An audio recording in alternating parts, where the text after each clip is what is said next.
What is going on, ladies and gents? Welcome back to nothing less than the Planet Stang YouTube channel. Today's video, I do want to apologize in advance, is going to be a little bit boring. However, some of you guys might like it. I know you've expressed some interest in the garage or shop content before. So I wanted to touch base a little bit and do another small shop update for you. There's still a few things that we are going to be doing out here that still haven't happened yet. So I'm gonna hint at a few of those things. We're probably gonna have another update coming soon, but I wanted to make this kind of a dual purpose video. So I wanted it to be a shop slash garage update, but also kind of a winterization type thing. Because we do live in Ohio, it gets cold here, and as you can see, the cars do get put away for hibernation. I wish I had a thermometer out here because it's honestly pretty freaking cold out here right now. It did get pretty crisp in Ohio today, but I'm going to get a few things moved around here real quick, and then I'll bring you guys back on and kind of show you what we've been up to out here in the shop. All right, guys, so for starters, if you can't tell just by kind of looking in the background, the color of the shop has changed. So I know you guys have already seen some of this. Now, granted, you're gonna see the garage flags on the wall. The shelves back here have been painted, as you can clearly tell. They look a million times better. Some of the boxes have been rearranged a little bit, but we'll touch base on that here in a few. All of this has been painted as well. Same thing with this side. You guys did see the majority of this already, but I kept it going back up until the tire stack on both sides. So now this is really the only portion of the garage that is unpainted, is just this tire stack. However, the previous owner did have a wood burning stove out here at some point, so I don't know if this had anything to do with that, but you can see that the wood is not flush there. It's just kind of flopping. So I really don't want to finish painting back there until we get all that figured out, to be completely honest with you. The other area you haven't really seen is up here by the switches, by the door. So all of this has been painted as well. Now, this isn't what I would consider to be a full-on paint job by any means. As you can clearly tell, some sections are a little bit whiter than others that have kind of turned a brownish yellow. That's because all of this was painted with a special primer. You guys may have heard of it before. If you've painted anything before, it's called Kills. It's supposed to really help with mold, mildew, bacteria, any of that stuff. And when you see it kind of turn that brownish yellow, that means it's working a little bit in that section. That means there was some sort of moisture or mildew, whatever the case may be.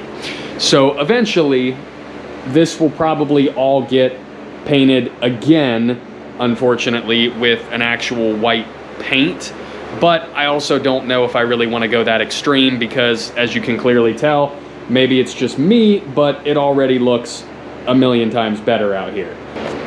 Okay, so the other thing that has changed has been the tool carts slash boxes and tire stack.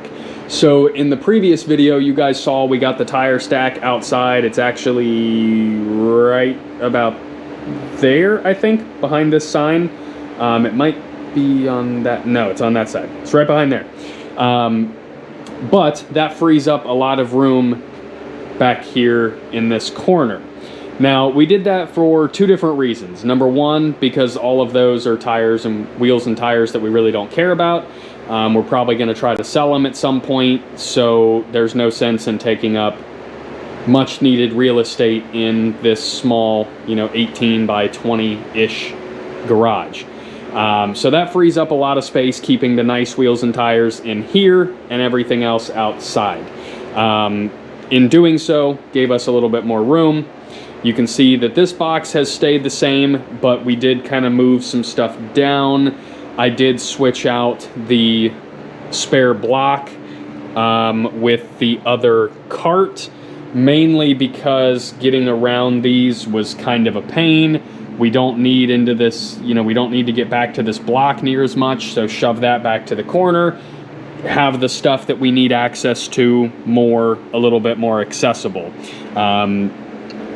Same thing with these detailing buckets. It just has more detailing supplies. Instead of wasting the real estate under the detailing cart, it makes more sense to just put them over here where they're out of the way and they're still accessible. So that has been another really big change, and honestly, if you guys didn't pay attention to any of the videos before, I think this has been one of the bigger changes because it allows us to have a lot more room back here to actually work. Granted, the car is also pulled forward a bit more than what it used to be. As you can clearly see, it's a lot closer to the garage door. I can still get through here. We could still do some basic work, but it really doesn't give us a bunch of room, you know, say if we were doing the headlights, to get the front fascia off and get access to the headlights, the car would need to go back a little bit farther. But it does give us some more room in the garage to actually move around and have access to things without having to move stuff just to get access. So that has been a huge thing. Obviously, the other thing you can see is the detailing wall has changed a lot. Trying to make use of the space that we have, which, as you guys can clearly tell, is more vertical, not as much horizontal. We don't have as much floor space in this garage, but we do have some wall space, so we're trying to use that to our advantage. So I kind of rigged up some screws and some zip ties for now to hang some bottles up here, and it works. I did get a wall mount for the buffer just so we can not have that box cluttering up the bottom of the cart. I think by far the coolest thing on the detailing wall has got to be this power washer setup. So this is actually mounted on here with a standard, you know, power washer fitting. Try to do this with one hand so you guys can see.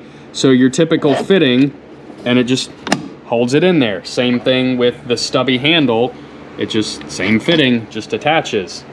So this makes life a lot easier for storing all of this stuff and not being forced to have everything on the power washer at all times. Underneath, I have some bigger bottles. I do eventually plan to get a rack on the wall for the brushes and stuff. You guys can see that these are hung up with screws right now. I do want to get something a little bit better, you know, as time goes on, but right now we're just kind of working with what we got, seeing if the idea even works before buying a bunch of stuff that we ultimately don't need or aren't going to use. That's kind of the nature of the beast on this one. But this gives us a lot better access to the supplies on the detailing cart, makes life a lot easier in general to get to stuff, get access to it, so have you, you know, so forth. So I don't know what your guys' thoughts are. Obviously, you know, we're the only ones really in here using it, but I think this back wall alone has drastically changed. I actually don't hate being out here working and getting to stuff. It's not, you know, shimmying through tiny nooks and crannies to get access to stuff. It's just a better space to be. Now, the other part of that is we have the Cobra in the garage, and the Cobra is a lot smaller than the S550. So this side of the garage feels a little bit more spacious right now because there's not as much real estate being taken up by an S550. And you know, that's not to say that boo-hoo, poor me, it's just exactly what it is. These are smaller, so we have a little bit more room to work and move around, but still be able to get the door open and get in here and all that. But I think, like I said, that this did make a drastic change. I don't know what your guys' thoughts are, but if you have any ideas or things that you would like to see back here, or maybe you guys have a detailing setup in your garage or a toolbox setup and have some ideas that might be better than the current setup we have here, we're open to hearing it. I'm not opposed to any ideas.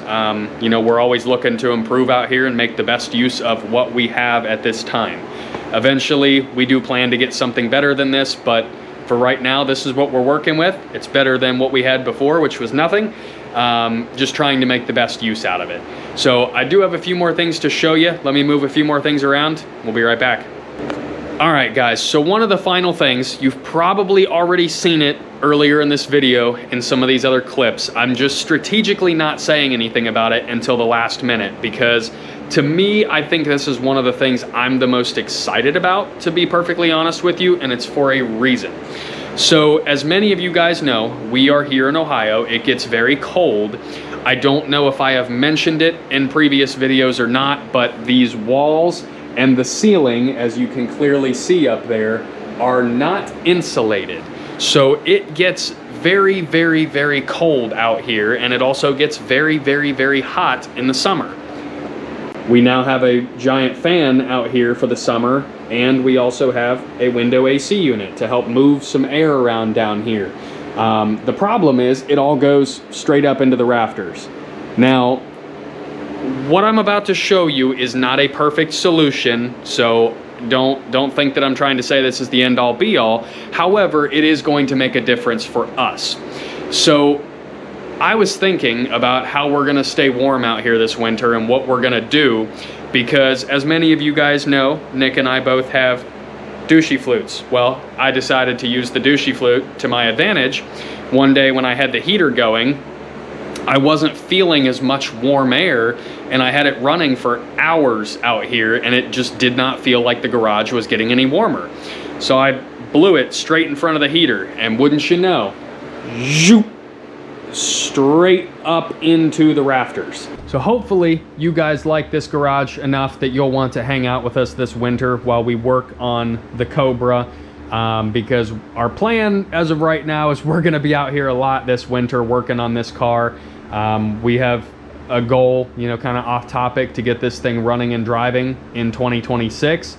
And I'm really hoping that we're gonna try to force it to happen. We're not gonna stick to the normal Planet Stang fashion of saying we have a goal and then not achieving said goal. This is a goal that we are going to achieve. We are going to have this car running and driving in 2026. And this garage and this space is going to be what does it. That's why we are trying to make this comfortable. So hopefully you guys stick with us throughout this winter. We really don't want to be out here by ourselves. Hopefully you're along for the ride with us. Again, if you guys have any input, please let us know. But make sure to keep doing what you guys have been doing. You have been blowing our content up, and we absolutely appreciate it. Keep doing it. Stay along for the ride, but make sure to comment, like, and subscribe. Keep sharing this with your friends, and we'll see you guys in the next video. Peace.